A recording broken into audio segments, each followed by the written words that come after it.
Está no ar o podcast ADU, que neste episódio especial traz a segunda parte do evento Encontros pela Democracia, que aconteceram em setembro de 2022 no auditório da Unicamp, com transmissão ao vivo pelo YouTube. O objetivo desses encontros organizados pela Unicamp foi o de apresentar à comunidade temas diretamente ligados às eleições de outubro de 22, possibilitando um debate amplificado. Este episódio é uma síntese de 3 palestras da série Encontros pela Democracia.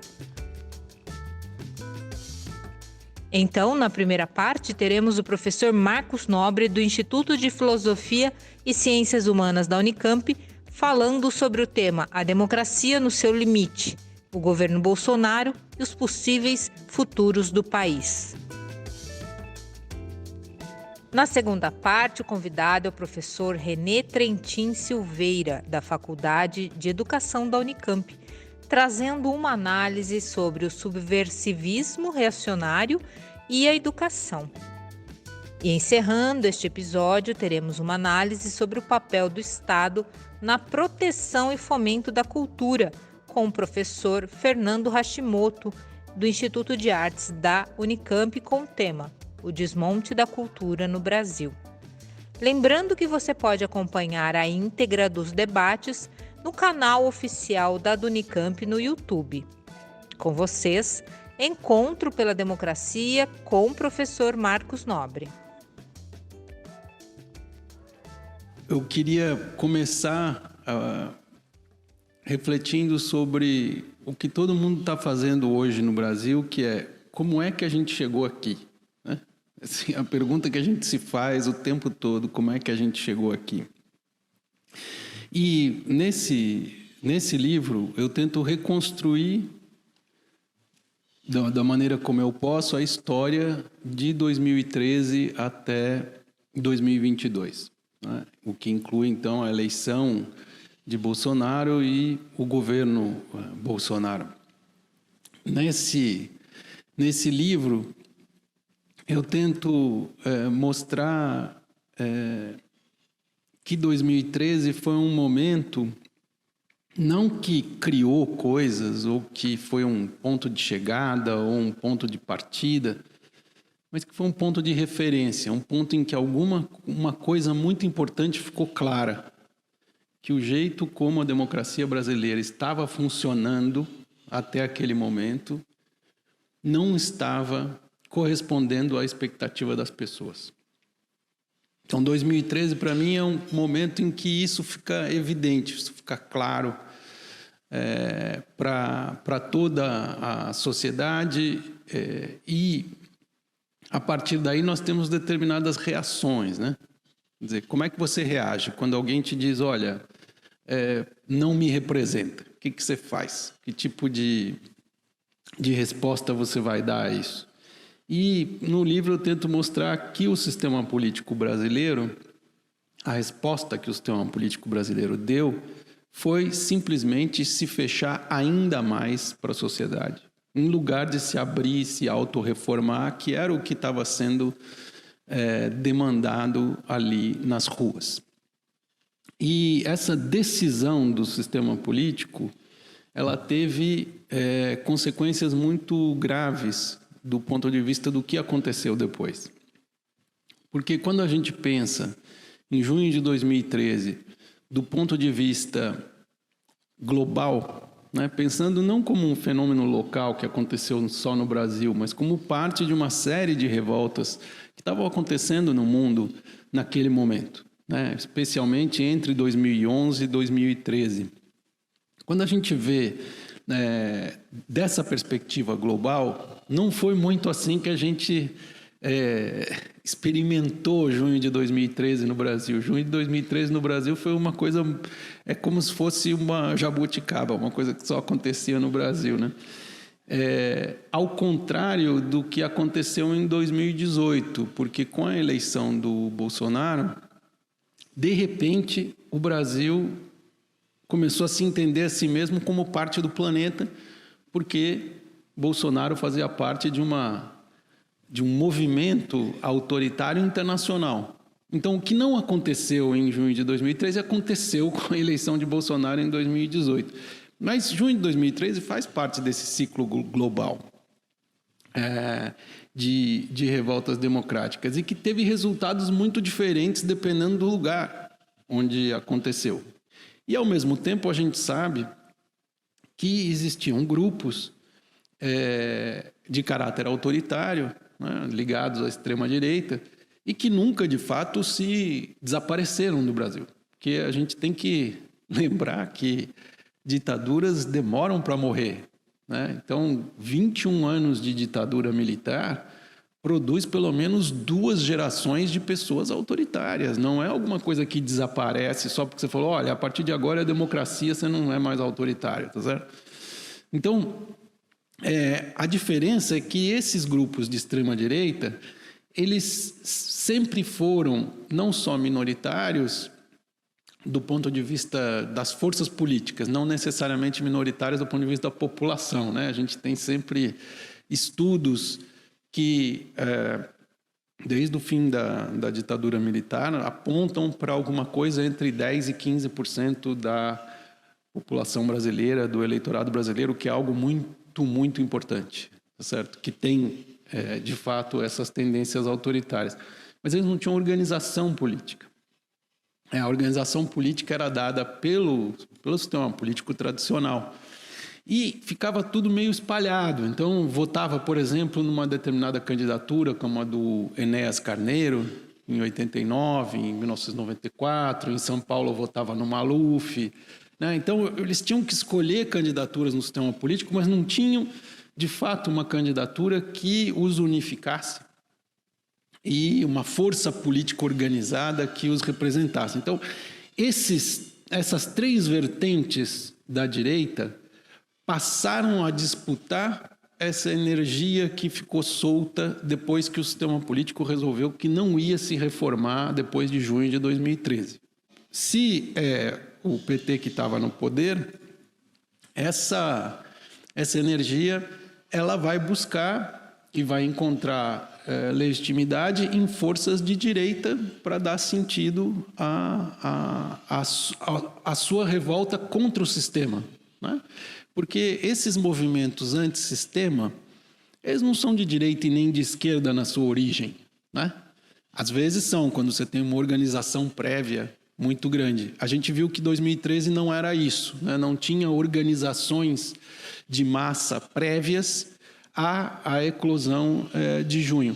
Então, quando você tem isso, as pessoas não são de direita ou de esquerda, mas elas estão buscando um discurso, estão buscando uma prática que dê sentido à revolta antissistema que tem. E quem forneceu isso não foi a direita tradicional, embora ela tenha apoiado todas as manifestações, mas foi as novas direitas. Foram as novas direitas que proporcionaram essa direção e que tiveram a hegemonia desse movimento num primeiro momento, principalmente entre 2015 e 2018. Foi um momento em que essas novas direitas perceberam, e daí novas direitas, por exemplo, depois de 2013, tem organizações que já ficaram conhecidas, como o MBL, como Vem Pra Rua, etc. São organizações com alta capacidade de engajamento, de mobilização, e que hegemonizaram, do ponto de vista do discurso e do ponto de vista também da mobilização, em grande medida, o que aconteceu depois, principalmente porque resolveram utilizar um escudo muito poderoso, que foi o escudo da Lava Jato, né? Então, todo mundo que estava disperso dessas 3 vertentes da direita, né, a direita tradicional, as novas direitas e a extrema-direita, se colocam atrás do escudo da Lava Jato para emparedar o sistema político brasileiro. Então, aquele impulso antissistema que estava presente em junho de 2013, ele é canalizado para impossibilitar o sistema político de manter o controle da política. Então, entre 2015 e 2018, quem se lembra desse período, porque parece que foi no século XIX, né? De tão longe, tanta coisa que aconteceu. Mas era um período de desespero permanente, de instabilidade permanente, porque o que tinha acontecido ali é que o sistema político tinha perdido o controle da política. E, ao mesmo tempo, esse controle não passou para outra pessoa, não passou para outra organização, para um poder paralelo. Então, você fica numa luta em que não é que alguém tem o poder, mas tem alguém, que é, no caso, o escudo da Lava Jato e esse movimento atrás, que empareda o sistema político, impede que o sistema político retome o controle da política. Então, é isso que deu aquela instabilidade permanente. E o que acontece ali nesse período de 2015 até 2018 é que, muito antes disso, já a partir de 2012, Jair Bolsonaro tinha tomado uma decisão estratégica.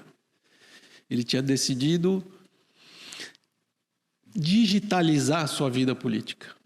Foi um dos primeiros políticos brasileiros, se não o primeiro, a ter entendido que a política tinha mudado e que ela ia mudar cada vez mais no sentido do digital. E por que entender o que aconteceu depois é tão importante para a situação atual? Porque nós temos uma divisão em que hoje a direita brasileira ela é hegemonizada pela extrema-direita. E aí a questão toda é a seguinte: será possível surgir uma direita não bolsonarista, uma direita democrática, que dispute com o bolsonarismo a hegemonia da direita e que, portanto, consiga isolar a extrema-direita dentro do campo da direita? Isso é possível? Nós não sabemos isso hoje. Mas uma coisa nós sabemos: se isso não for possível, a democracia brasileira estará ameaçada e em risco permanentemente. Por quê? Porque não basta apenas a esquerda para isolar a extrema-direita. Em todos os lugares do mundo em que a democracia se instalou e durou, existiu um acordo tácito entre as forças políticas para isolar a extrema-direita. Como a gente está vendo no mundo inteiro, esse acordo tácito ele continua firme, só que ele não tem mais força para segurar a extrema-direita, né? Acabamos de ver resultados eleitorais na Escandinávia que mostram para a gente que essa internacional autoritária está a pleno vapor. Mas se não for possível fazer repactuar a democracia no sentido de dizer, olha, não é possível fazer acordo com a extrema-direita. Não é possível fazer o tipo de manobra golpista que foi feita em 2016 para retirar o presidente Dilma Rousseff do poder. Esse tipo de coisa não pode acontecer, senão a democracia não vai durar. Então, nós temos diante de nós um problema que é muito maior do que saber se Bolsonaro vai ser derrotado eleitoralmente, porque socialmente ele não será derrotado, vai continuar. Não é? O bolsonarismo é organizado, tem uma organização capilarizada, um engajamento, uma mobilização muito grandes, tá certo? E construir um ecossistema financeiramente sustentável, gente. É muito importante isso. Tá? Além disso, podemos até discutir isso depois, obrigado. Tem uma coisa que a gente não está levando em consideração, que a gente está prestando atenção só na eleição presidencial, e a gente não está percebendo que Bolsonaro e o bolsonarismo têm chances em praticamente 2/3 dos estados brasileiros em termos de eleitorado. Se o bolsonarismo ganha, que seja 50% do eleitorado, 40% do eleitorado, ele não só tem uma organização digital muito boa e autossustentável, mas também ele vai ter aparelho de Estado onde colocar os seus quadros. Daí você diz, não é possível, o governo Bolsonaro não tem quadros. Tem, está mostrando que tem. certo? Então, nós estamos diante de uma coisa assim, o bolsonarismo não vai desaparecer, certo? Então, assim, isso é um dado. Então, nós temos que pensar para frente como é que faz para isolar a extrema-direita sabendo disso. Mas, digamos, se Bolsonaro for derrotado eleitoralmente, se o resultado for respeitado, se o vencedor que não seja o Bolsonaro vai assumir, se o vencedor que não seja Bolsonaro vai conseguir governar, tudo isso não é mais óbvio no Brasil. Mas digamos que tudo isso aconteça, tá? Qual é o nosso problema? Nosso problema é como esse novo governo, primeiro, vai conseguir consertar em 4 anos a destruição de 4 anos do governo Bolsonaro. Muito difícil. Uma situação internacional complicadíssima. Então, você tem que ter clareza disso, de que você tem que ter um governo que seja um governo que não repita aquilo que aconteceu no Brasil entre 94 e 2014. O que é isso? Uma formação de supermaiorias, de supercoalizões no Congresso. 70%, 75% do Congresso. Se o próximo governo, que não for um governo Bolsonaro, fizer isso, ele vai dar mais munição ainda para o Bolsonaro, porque ele vai dar mais munição para o impulso antissistema que sustenta o Bolsonaro. Então, acho que a coisa que a gente precisa ter clareza é de que é uma maratona, não é uma corrida de 100 metros e não acaba na eleição. O problema da democracia brasileira é muito mais profundo.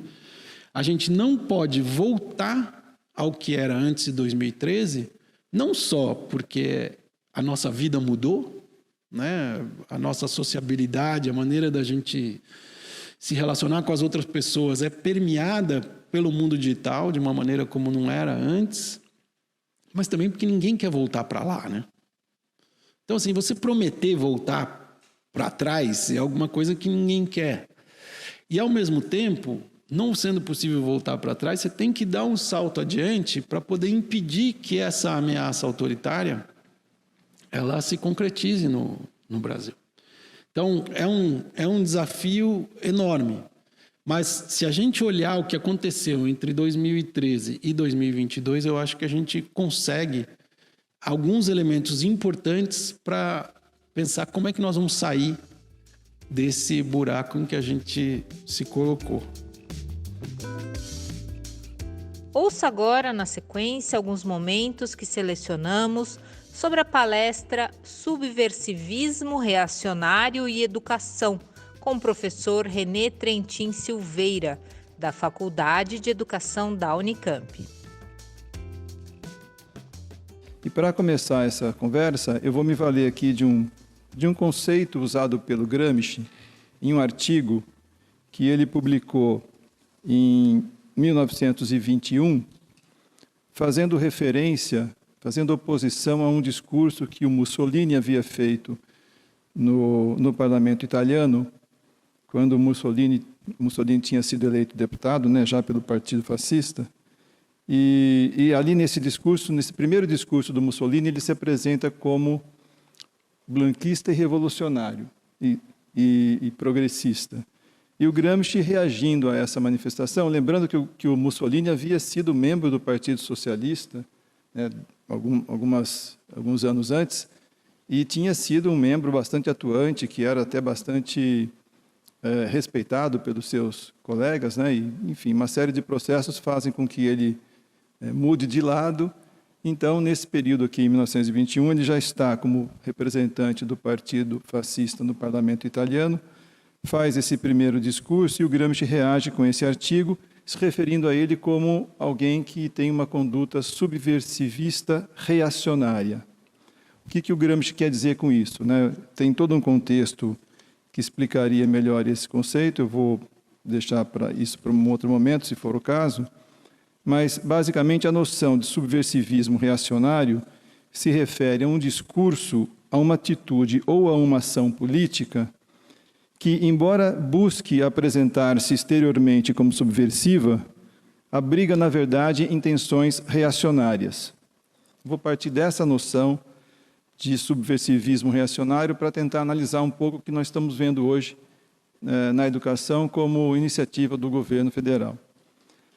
Então, mas para isso é importante a gente fazer um contraponto também com algumas políticas adotadas no governo anterior, os governos do PT, que, embora não tenham sido assim exatamente um governo revolucionário, né, visto que ele não promoveu alteração significativa na estrutura da sociedade brasileira, por outro lado, esse governo implementou algumas medidas importantes que representavam de fato avanços, e eu vou destacar aqui algumas no âmbito da educação.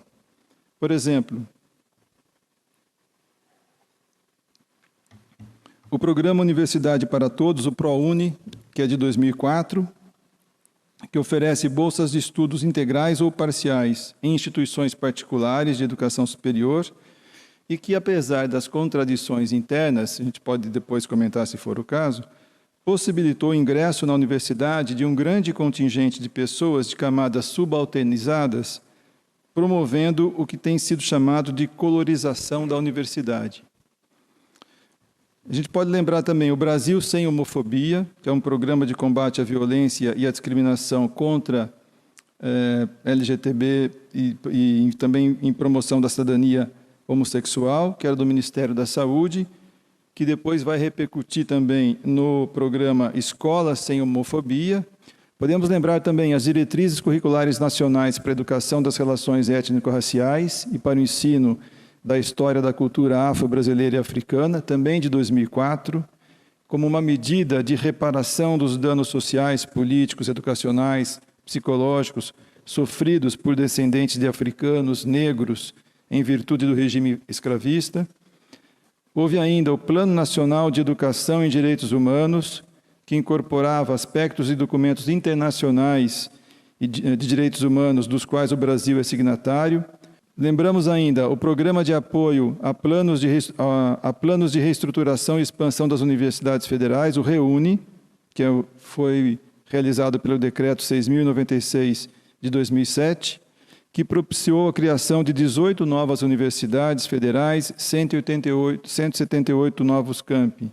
A Lei de Cotas de 2012, o Piso Salarial Nacional do Magistério, a Lei 10.639, que depois foi substituída pela 9.394, que é aquela que estabelece a obrigatoriedade do ensino nas escolas das culturas africanas e indígenas. Enfim, uma série de medidas, citei algumas aqui como exemplo, uma série de medidas que representaram na prática uma abertura de oportunidades educacionais para os filhos de famílias subalternizadas, alterando assim o fluxo de ocupação das escolas básicas e das universidades. Tudo isso provocou uma grande reação nos setores conservadores da sociedade civil brasileira.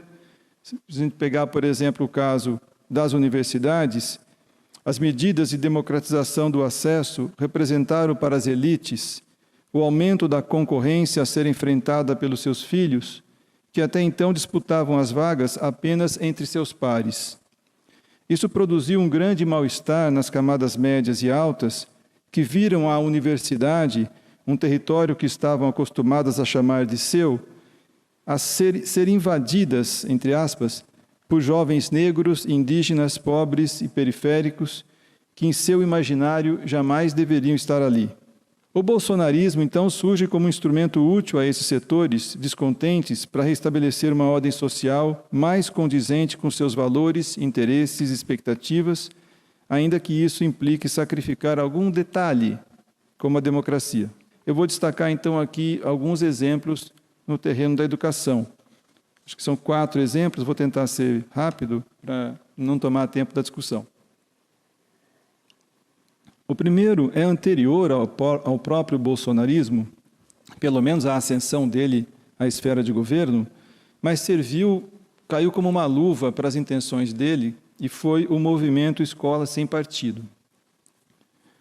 Esse movimento surge no início dos anos 2000, por volta de 2003, por iniciativa do advogado Megide, esqueci agora o primeiro nome, Najib, Miguel Najib, e foi, na verdade, uma das primeiras reações no campo educacional aos avanços produzidos pelo governo anterior. O movimento Escola Sem Partido, que se desencadeou uma ampla campanha difamatória e persecutória contra os professores e as escolas, acusando-os leviana e mentirosamente de praticarem doutrinação ideológica. Então, os 3 principais tipos de doutrinação que eles almejavam combater eram a doutrinação partidária, supostamente articulada pela esquerda, particularmente pelo PT, a doutrinação racial, que visava difundir e fortalecer posições do movimento negro, incluindo elementos culturais e religiosos, e a doutrinação de gênero, materializada pelo que eles chamavam de ideologia de gênero. O bolsonarismo, o governo Bolsonaro, o próprio Bolsonaro, ainda como candidato, incorpora, adere a essas teses. Inclusive, acho que foi o único candidato que colocou o projeto de escola sem partido no seu plano de governo. Com a eleição do Bolsonaro, uma das primeiras medidas que ele toma no campo da educação, que seria o meu segundo exemplo aqui, é a implantação das escolas cívico-militares. Então, essa implantação se dá por meio do Programa Nacional de Escolas Cívico-Militares, que eles chamam de PECIM, instituído pelo Decreto número 10.004, de 5 de setembro de 2019. A finalidade declarada desse projeto é, entre aspas, promover a melhoria da qualidade da educação básica no ensino fundamental e no ensino médio. Fecha aspas. Então, o programa é desenvolvido em escolas públicas regulares, estaduais e municipais, com prioridade para aquelas que estiverem em situação de vulnerabilidade social. O modelo de gestão dessas escolas é o mesmo dos colégios militares. Então, essa gestão seria efetuada por militares, em geral da reserva das Forças Armadas, mas podem também ser da ativa, policiais militares ou de corpos de bombeiros militares. Nas escolas que adotam o programa, os estudantes, em geral, usam fardas ou uniformes de inspiração militar, precisam usar sempre cabelos curtos, no caso dos meninos, e cabelos presos, no caso das meninas. Fazem ordem unida no pátio da escola, no início das aulas, e batem continência para a autoridade militar presente. Um terceiro exemplo que eu queria citar, de iniciativa após a ascensão do governo Bolsonaro, são as escolas paramilitares. As escolas paramilitares são instituições privadas que oferecem aos sábados ou no contraturno das escolas cursos militares e paramilitares para crianças e jovens, sob a alegação de prepará-los para o ingresso em academias militares das Forças Armadas. Elas estão presentes em diversos estados e cidades do país, ensinam valores como disciplina, hierarquia, patriotismo, ordem unida, moral e civismo, valorização da família convencional, além de certo grau de treinamento para atividades militares, inclusive com emprego de simulacros de armas de fogo. Se vocês entrarem no site dessas escolas, vocês vão ver lá as fotos mostrando exatamente isso. Crianças até de 6, 5 anos de idade portando armas que são réplicas dos modelos verdadeiros.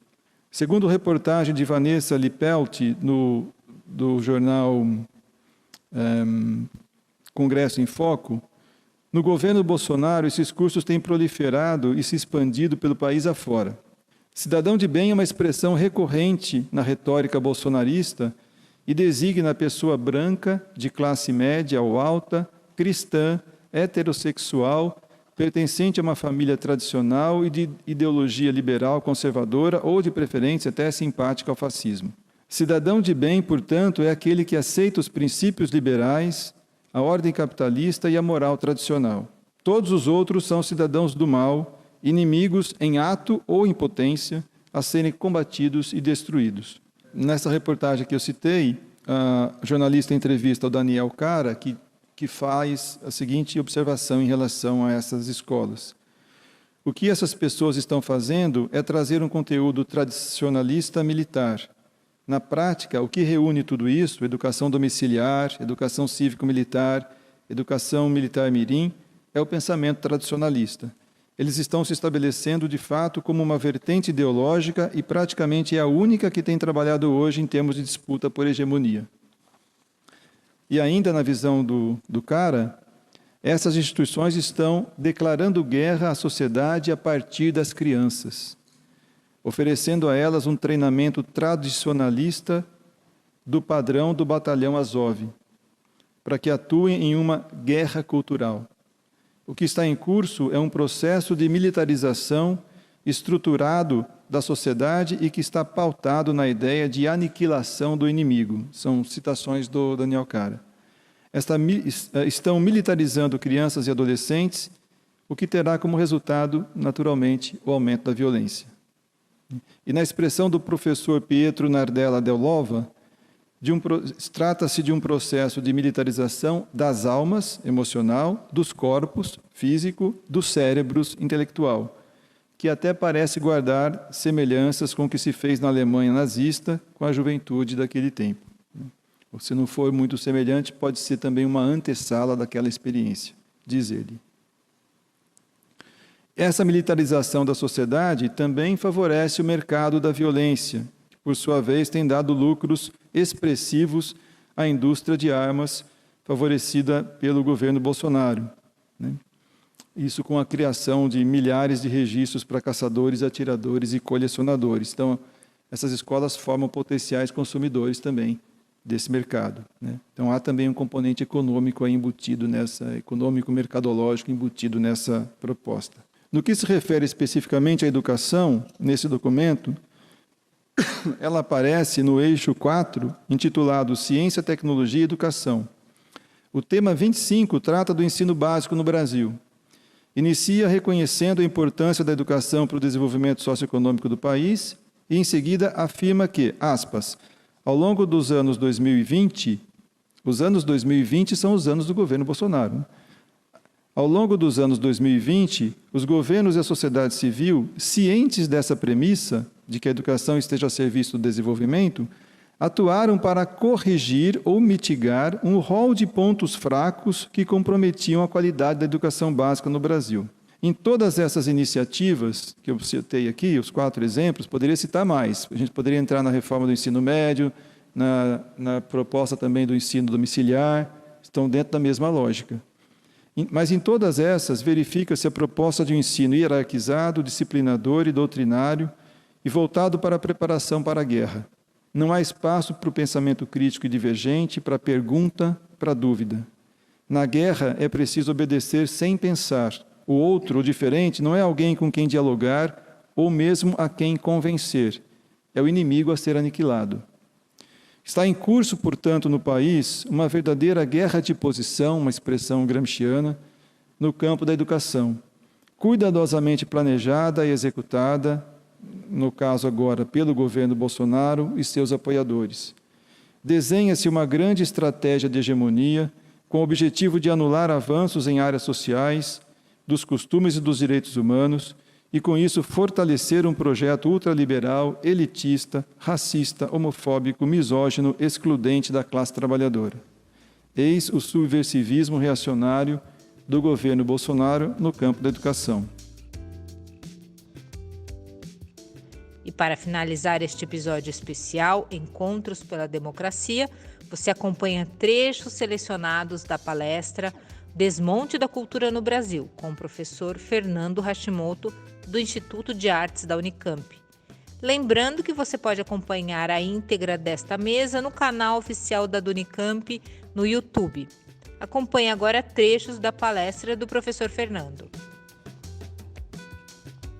Quando a gente fala de cultura, a gente tem uma abrangência muito grande, uma transversalidade que a gente tem que estabelecer um recorte, né? Então, nessa fala aqui, eu vou limitar somente a gestão pública, política, cultural do país. A gente tem, então, aqui o MINC, que é criado em 85, pós-regime militar, no governo Sarney ainda, desmembrando das atribuições do MEC. Antigamente, você tinha atribuição educação e cultura, né?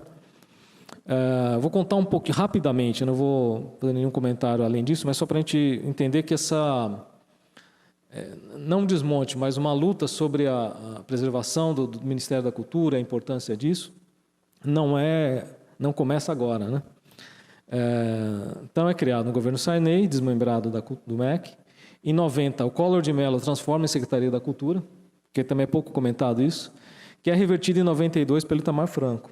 Mas, de fato, ele conseguiu fazer os documentos, não conseguiu efetivar, devido a uma própria pressão interna, e volta para o decreto para o Itamar Franco, né? Em 99, ele é reestruturado pelo Fernando Henrique Cardoso, ele amplia as estruturas. E em 2003 tem uma grande reestruturação, ampliação no mandato do Lula, do presidente Lula. Em 2016, recentemente, então, o Temer transforma a Secretaria de Cultura. Ele transforma, na verdade, ele faz ele publica, né, a transformação, mas nesse momento, acho que vocês vão lembrar disso, em 2016, há uma grande mobilização nacional de artistas e da sociedade que ocupam vários espaços culturais no país, em São Paulo, né?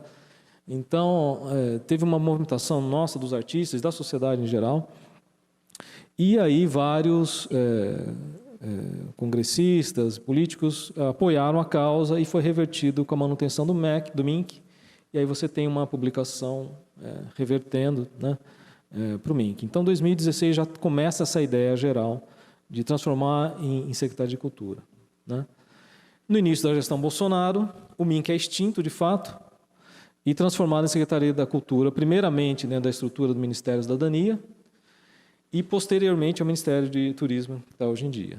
É verdade, sim, que muitos países não possuem Ministério Específico de Cultura, e não quer dizer que isso seja um problema. Eu acho que o grande problema é que isso significa, né, o simbólico disso, para o processo de desmonte que sucedeu nos anos seguintes. Então, não foi algo isolado e foi uma estruturação, um fortalecimento da Secretaria de Cultura numa outra pasta, algo assim. Pelo contrário, foi um rebaixamento, de fato, mostrando uma bandeira, né, aí, ideológica completamente, e realmente, depois disso, você diminuindo a importância do Ministério dentro da estrutura organizacional, você começa a diluir isso, que eu vou comentar na segunda parte aqui.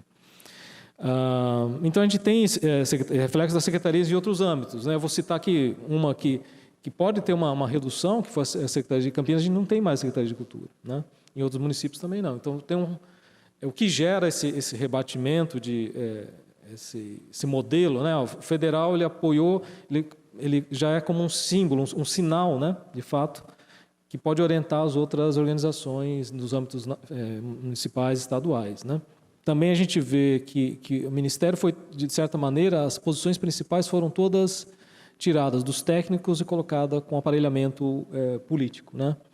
Não que isso seja um problema, mas pessoas que têm colocado abertamente, não é, isso já tinha sido colocado na campanha, então não é nenhuma surpresa. Eu acho que todo mundo, né? Eu lembro que eu dei uma entrevista logo no início.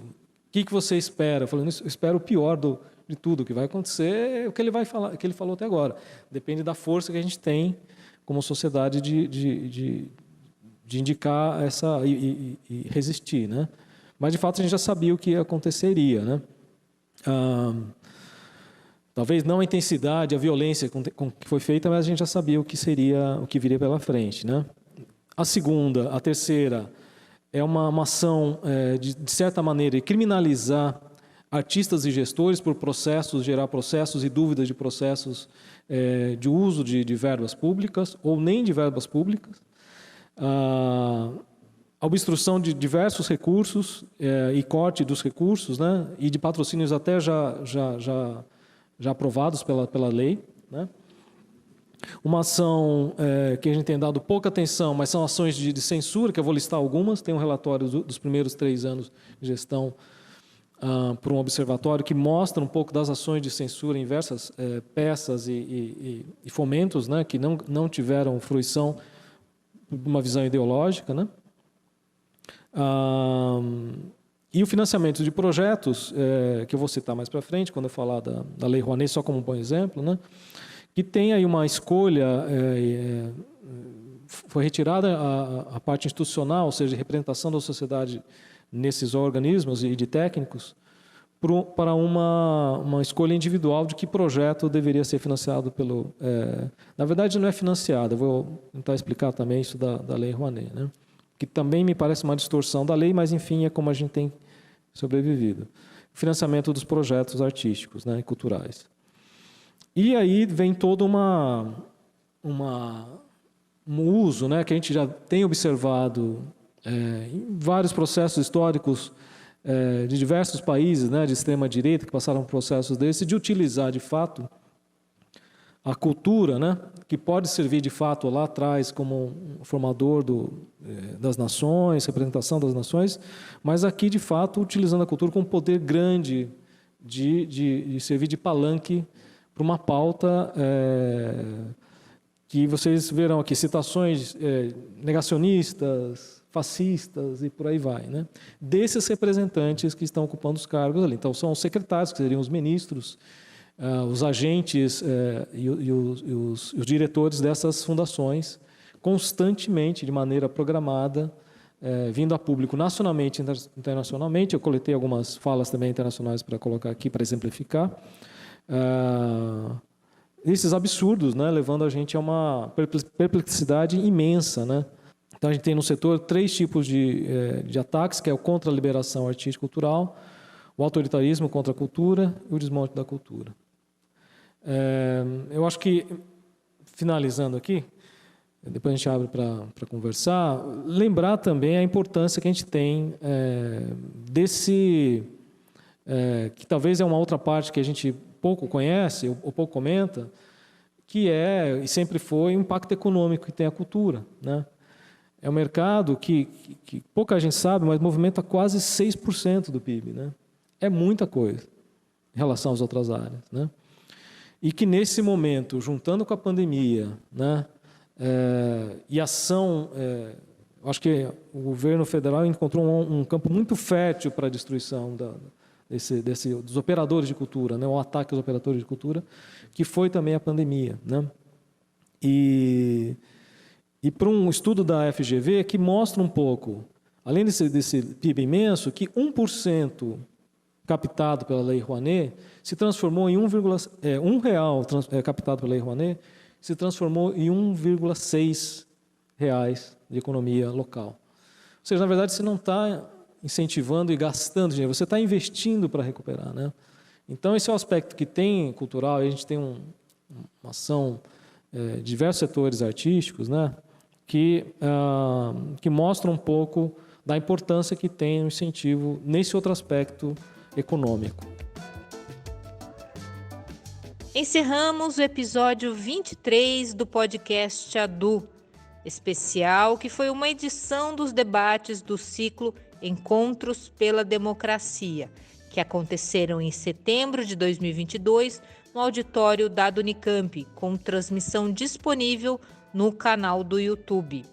E no próximo episódio do podcast ADU, para finalizar esse ciclo de debates Encontros pela Democracia, faremos uma homenagem aos trabalhadores do SUS, que durante a pandemia estiveram à linha de frente salvando vidas, com a palestra SUS, Impasses e Desafios, com a professora Rosana Onoco e o professor Gastão Campos, ambos da saúde coletiva da Faculdade de Medicina da Unicamp.